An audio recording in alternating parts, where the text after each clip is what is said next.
Wei Wuxian risked his life to pry open the Xuanwu's fangs, jumped into the pool of water, grabbed Lan Wangji, rolled onto the shore, threw him on his back, and started to run.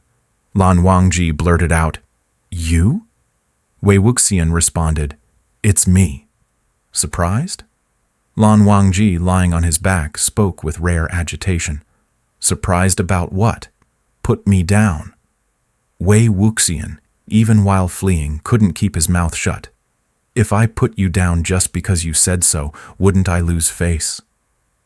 The beast's roar behind them sent a shockwave of blood to both their throats and nostrils. Wei Wuxian quickly shut up and focused on escaping, choosing narrow paths where the beast couldn't fit through. They kept running without rest, not knowing how long it had been, until they couldn't hear any sound behind them. Only then did he slow down. Estimating they had gone far enough and that the place should be safe, he quickly turned around and gently placed Lan Wangji on the ground. With the tension relieved, Wei Wuxian smelled a faint scent of blood. When he touched with hand, it was wet with red. Wei Wuxian thought, "This is bad. Lan Zhan's injury just got much worse." Lan Wangji's leg injury hadn't fully healed before being bitten by the beast's sharp teeth and soaked in water. Under his white clothes, large patches were stained red with blood, with visible black holes from the fangs embedding into his flesh. Lan Wangji couldn't even stand. As soon as he was set down, he fell to the ground. Wei Wuxian walked around the cave. He found some shrubs growing underground and managed to locate a few thicker, straighter branches. Using the corner of his clothing, he vigorously wiped off the dirt from the surface of the branches. He then squatted down in front of Lan Wangji and said, "Do you have any ropes or straps?" "Ah, your forehead ribbon looks good. Come on, take it off." Before Lan Wangji could respond, Wei Wuxian swiftly reached out and took the forehead ribbon off. Lan Wangji's eyes widened at the sudden removal of his forehead ribbon. "You!" Wei Wuxian was very quick. He used the forehead ribbon as a bandage, straightened Lan Wangji's much-suffering leg, and fixed it to the branches firmly. After tying a knot, he patted Lan Wangji's shoulder and consoled him. "Don't sweat the small stuff at a time like this. No matter how much you like this forehead ribbon, it can't be more important than your leg, right?" Lan Wangji fell backward, either from lack of strength to sit up or from being rendered speechless by fury. Suddenly, Wei Wuxian smelled a faint herbal fragrance. He reached into his chest pocket and pulled out a small sachet. The sachet, with its wet tassel, looked both delicate and pitiful. Remembering what Mian had said, that it contained medicinal herbs, he immediately opened it and found half-dry, half-crushed medicinal herbs and a few tiny flowers. He said hurriedly, Lan Zhan, don't sleep. Wake up for a moment. There's a sachet here. Take a look if there are any usable herbs inside." Wei Wuxian persisted obstinately, both dragging and pulling, until he managed to get Lan Wangji to sit up weakly. With a glance, Lan Wangji could actually identify a few herbs with hemostatic and detoxifying effects inside the sachet. As Wei Wuxian picked them out, he said, "I didn't expect that little girl's sachet to be so useful. We should thank her properly when we get back." Lan Wangji replied indifferently, "Not harass her?" Wei Wuxian retorted, "What are you talking about? When I do something like this, it isn't harassment. Only when someone looks like Wen Chao is it considered harassment. Now, take it off." Lan Wangji frowned slightly. "What?" Wei Wuxian responded, "What else? Take off your clothes." As soon as he said, "Take it off," he started doing it himself. He grabbed Lan Wangji's collar with both hands and pulled it apart, revealing a white chest and shoulders. Lan Wangji, suddenly pressed to the ground and forcibly stripped of his clothes, exclaimed with a green face, "Wei Ying, what are you trying to do?" After stripping Lan Wangji's clothes completely, Wei Wuxian tore them into several strips. He said, "What am I trying to do? Now there are only the two of us. What do you think I'm trying to do?" After saying this, he stood up, pulled apart his own belt, and revealed his own chest. His collarbone was deeply set, his lines were smooth, retaining a youthful vigor and strength. Lan Wangji looked at his actions, his face shifting through shades of blue, white, purple, black and red, seemingly on the verge of spitting blood. Wei Wuxian smiled slightly, stepped closer, took off his wet robe in front of him, and then flung it up with one hand before letting it drop to the ground. Wei Wuxian said, "Now that we've taken off our clothes, it's time for the pants." Lan Wangji tried to stand up, but his leg was injured, and after the battle and his rising anger, the more he tried, the more he failed. He felt weak all over. His emotions surged, and he actually coughed up a mouthful of blood. Seeing this, Wei Wuxian immediately squatted down and tapped a few acupoints on Lan Wangji's chest, saying, "The clotted blood is out. No need to thank me." After spitting out the dark purple blood, Lan Wangji felt a significant reduction in the stifling pain in his chest. Watching Wei Wuxian's actions, he finally understood. Since arriving at Mount Muxi, Wei Wuxian had noticed that Lan Wangji's complexion was particularly bad today. He realized that Lan Wangji must have had pent-up qi trapped in his chest, so he deliberately scared and provoked him to induce him to expel the blood. Though Lan Wangji understood Wei Wuxian's good intentions, Lan Wangji still showed a hint of irritation and said, "Can you not joke around like that again?" Wei Wuxian defended himself. "That pent-up blood was harmful to your body. A scare made it come out. Don't worry. I don't like men. I wouldn't take advantage of you." Lan Wangji retorted, "Nonsense." Wei Wuxian had already noticed that Lan Wangji was unusually irritable today, so he didn't argue further. He waved his hand and said, "Fine, fine, nonsense it is. I'm nonsense. I'm the most nonsensical." As Wei Wuxian was speaking, a chilly draft seeped up his spine from the ground, causing him to shiver. He immediately got up and gathered a pile of dry branches and leaves, redrawing the fire-starting spell on his palm. The dry branches crackled as they burned, occasionally sending a few sparks into the air. Wei Wuxian crushed the herbs he had picked out earlier, tore open the legs of Lan Wangji's pants, and evenly sprinkled the herbs on the 3 gory wounds that had barely stopped bleeding. Suddenly, Lan Wangji raised his hand, halting Wei Wuxian's actions. Wei Wuxian asked, "What's wrong?" Without a word, Lan Wangji took some of the crushed herbs from Wei Wuxian's palm and pressed them onto his chest. Wei Wuxian shuddered and cried out, "Ah!" He had forgotten that he also had a fresh burn wound, still bleeding and soaked with water. Lan Wangji withdrew his hand. Wei Wuxian hissed in pain, exhaling twice, then gently picked off the herbs from his own chest and threw them back onto Lan Wangji's leg, saying, "Don't be polite. I'm often injured and I still go into the Lotus Lake to play, so I'm used to it. A little sachet can't hold much medicine.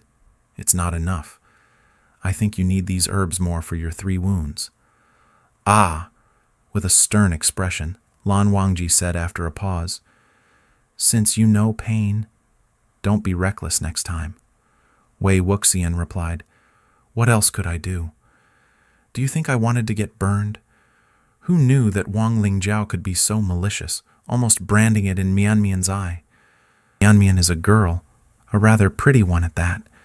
If she lost an eye or had a mark like that scar her face permanently, it would be terrible."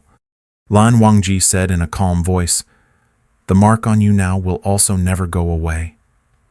Wei Wuxian replied, "That's different. It's not on my face. And I'm a man, so what's there to be afraid of? A man goes through life without getting hurt and leaving a few scars."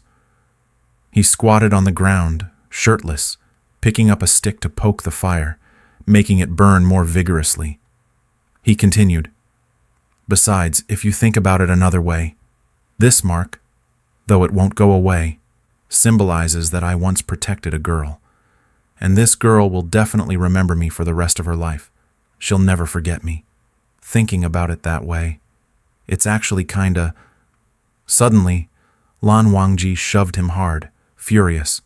"So you know she will never forget you for the rest of her life." The push hit Wei Wuxian right on his chest wound. He clutched his chest, fell to the ground, and cried out, "Lan Zhan!" Lying on the ground, sweating from the pain, he raised his head and groaned, "Lan Zhan, do we have a grudge or something?" Hearing this, Lan Wangji clenched his fists. After a moment, he released his hand, seemingly about to help Wei Wuxian up. but Wei Wuxian sat up by himself, quickly backing away, saying, all right. I know you hate me, so I'll sit further away. Don't come over. Don't push me again. It hurts too much." The wound was on the left side, and it hurt whenever Wei Wuxian lifted his left hand. He moved to the side, picked up the strips of white clothing he had torn apart, and threw them towards Lan Wangji with his right hand, saying, "You can bandage yourself up. I'm not coming over." He then hung his coat near the fire to dry. After a while, no one spoke. Wei Wuxian broke the silence. "Lan Zhan, you were really strange today. So rough. You won't said those words usually." Lan Wangji replied, "If you don't have that intention, then don't go around teasing others. You do whatever you please, but you end up troubling others." Wei Wuxian responded, "I wasn't teasing you, so it's not your turn to be troubled."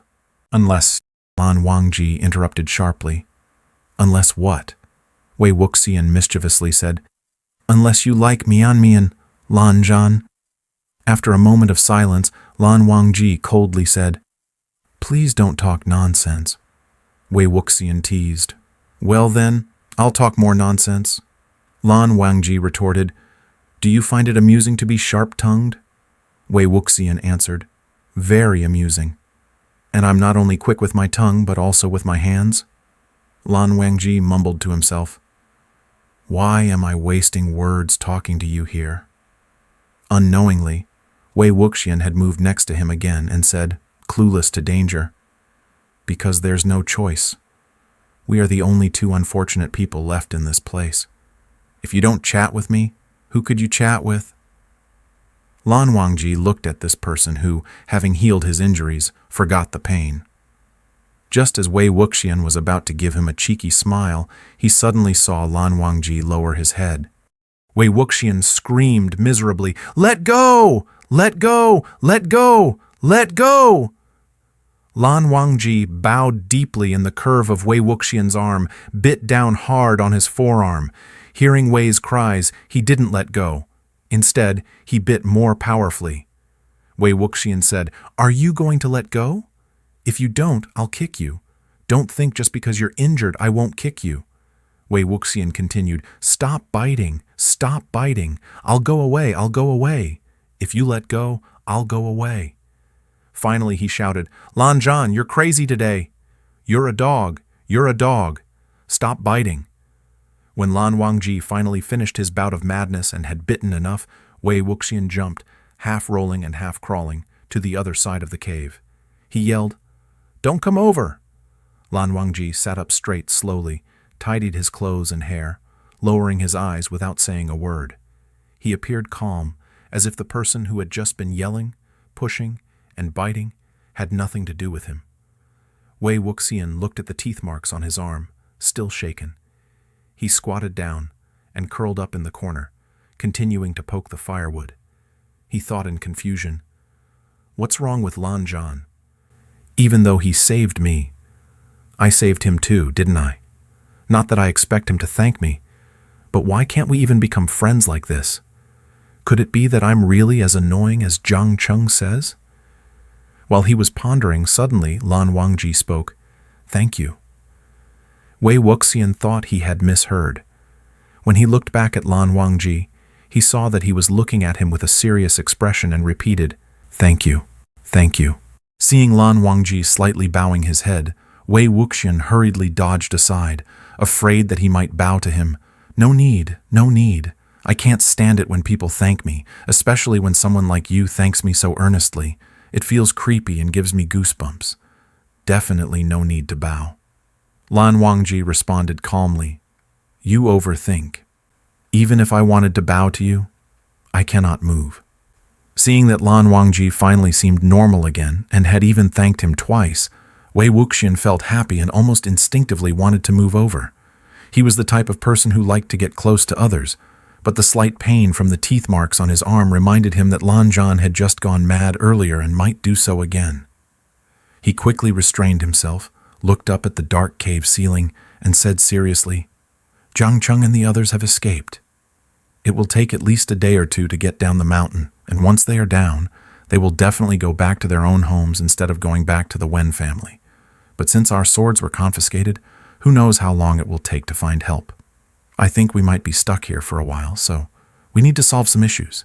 We can survive without food or drink for about 3 or 4 days, but if no one comes to rescue us after that, our physical strength, energy, and spiritual power will start to decline.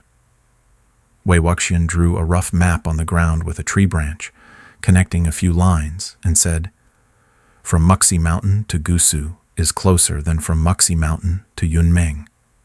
Therefore, it's more likely that your people will come first. We have to wait.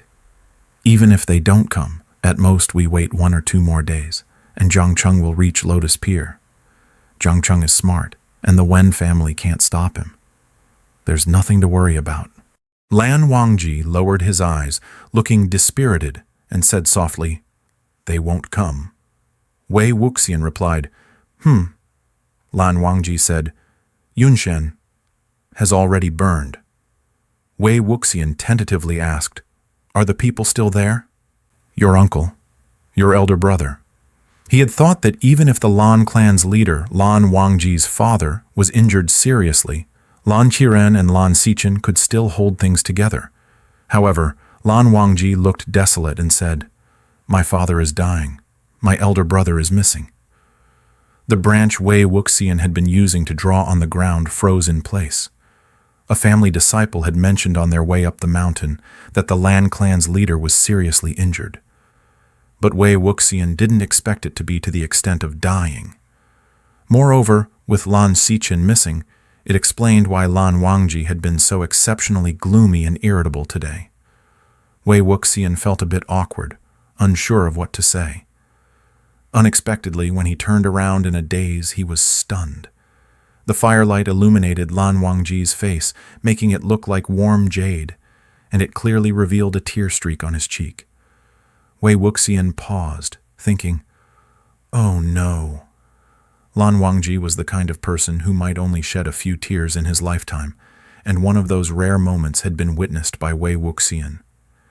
He couldn't stand seeing others cry. Women's tears were hard to bear, and men's tears were even harder. In the face of the multiple blows of a destroyed family compound, a suppressed clan, a dying father, a missing brother, and his own injuries, any words of comfort seemed powerless. Wei Wuxian didn't know where to put his hands or feet. He turned his head away, and after a long pause, finally said, Lanjan." Lan Wangji responded coldly, "Shut up." Wei Wuxian shut his mouth. The firewood crackled loudly. Lan Wangji quietly said, "Wei Ying, you are really annoying." Wei Wuxian replied, "Oh." He thought to himself, "So many things have happened, and Lan Zhan is immensely troubled, while I'm here, annoying him. No wonder he's so angry. He's injured, can't gather strength, and can't hit me, so he had to bite me. I should not disturb him, probably." After holding back for a while, he still said, "Actually, I didn't mean to bother you. I just wanted to ask, are you cold? My clothes are dry now. I'll give you my inner garment and keep the outer one for myself." The inner garment was his personal clothing, not appropriate for Lan Wangji to wear, but his outer garment was too dirty to be presentable. Knowing that the people of the Gusu Lan clan were naturally fastidious, giving such a garment to Lan Wangji might seem disrespectful. Lan Wangji didn't speak or look at him, so Wei Wuxian threw the dried white inner garment next to him, wrapped himself in the outer robe, and went away quietly. Lan Wangji sat silently against the rock wall. The cave was extremely quiet, the only sound being the occasional drip of water from the cave ceiling.